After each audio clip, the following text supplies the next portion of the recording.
Good afternoon, everyone. This is STV SOC, Stop the Violence, Save Our Children.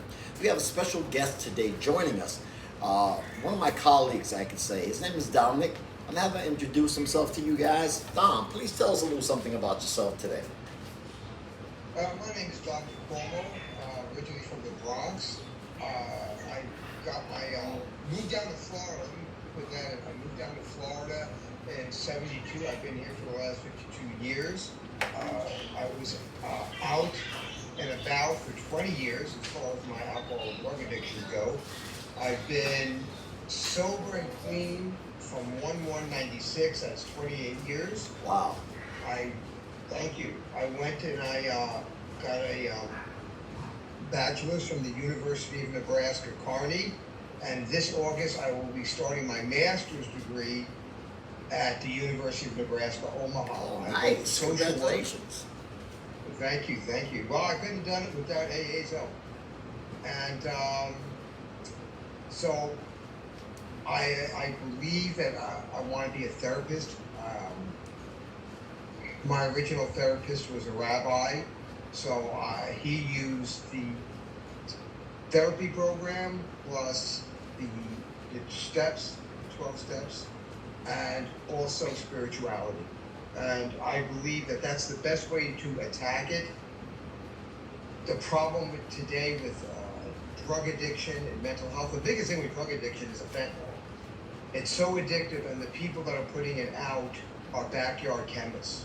They don't really know what they're doing. Right. And that's why you're having the deaths, because it's just a tiny hair is the difference between life and death. Wow. So we have to be really careful with that. Another reason is the fact that the government really isn't putting the money that we need to in it. And so you have, like in Florida, they tend to arrest them and put them in jail so Right. that they can get some of the medical that they need and some of the psychological. And that's really not the way to do it. You can't co-join criminals with mental health Right. and substance abuse.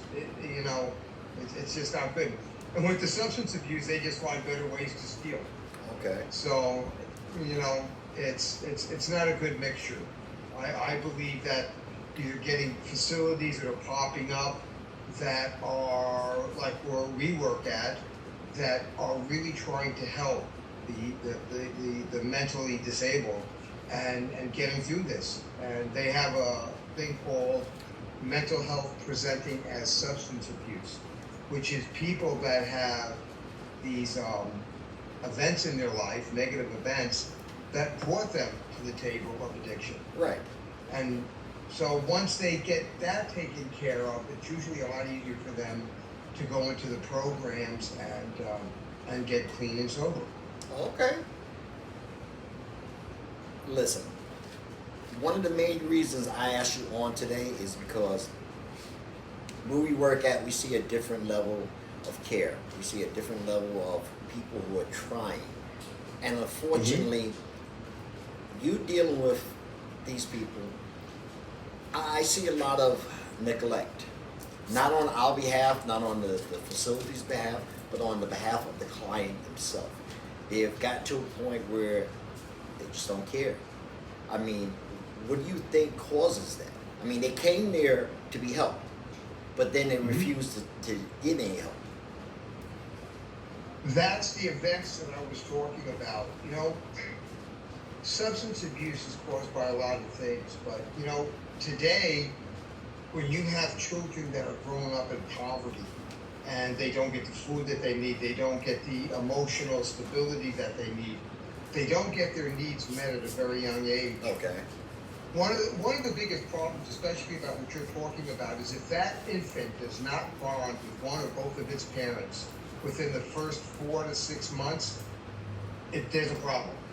And that's going to only escalate when its needs are not met emotionally, through food, through nutritionally, and psychologically.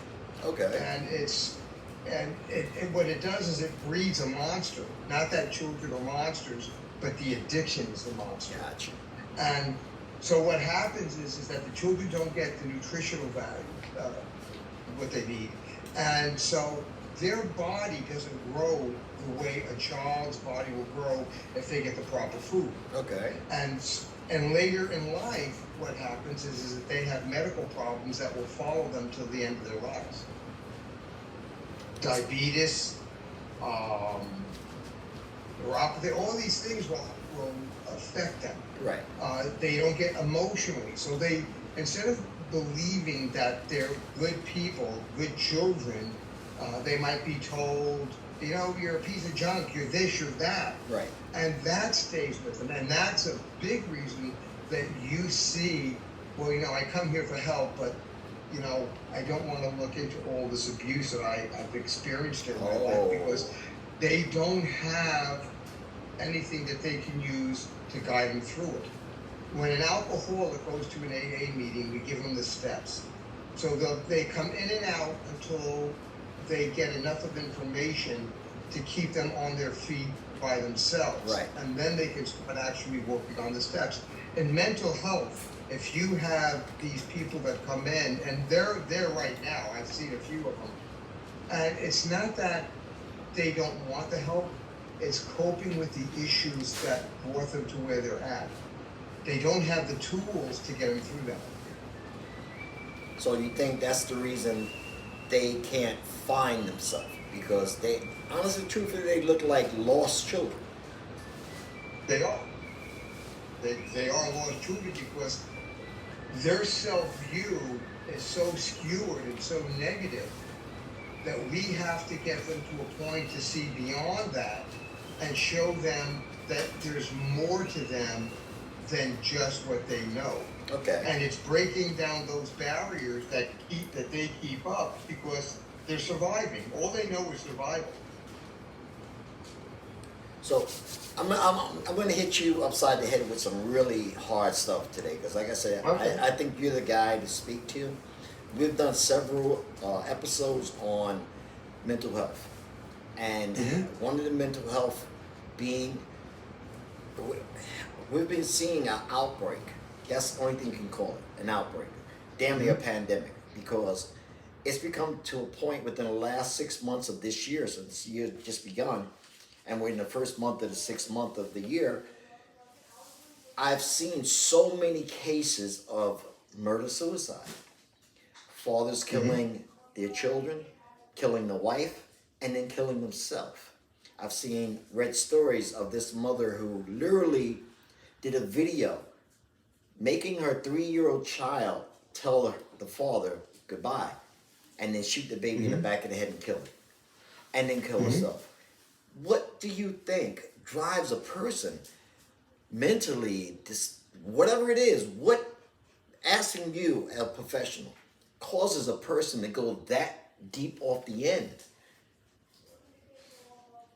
I believe that when you have situations like that, you have people that get into relationships and what they're looking for is what the child inside them is looking for. This is all inner child work, and or a lot of it. I shouldn't say it all is, but a lot of it could be inner child work where emotionally they were abused, they might have been physically abused, they might have been sexually abused. So as they grow up, their view is negative in all of these stages of their life.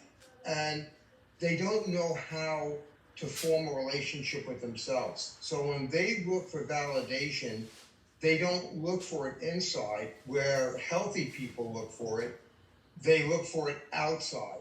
And they'll bring anybody in that will give them that validation. Right. So what they wind up having is people validating them that are extremely negative and probably just like the people that made them the way they were, their parents, or maybe an aunt or uncle, but whoever abused them when they were being abused. Wow. On that note, as we were speaking earlier, we're going to kind of do a little quick intermission, and we're going to pick it right back up. So just hold that, because I got some really great questions for you. Just give me 1 second. We'll be right back. Thank you. Okay.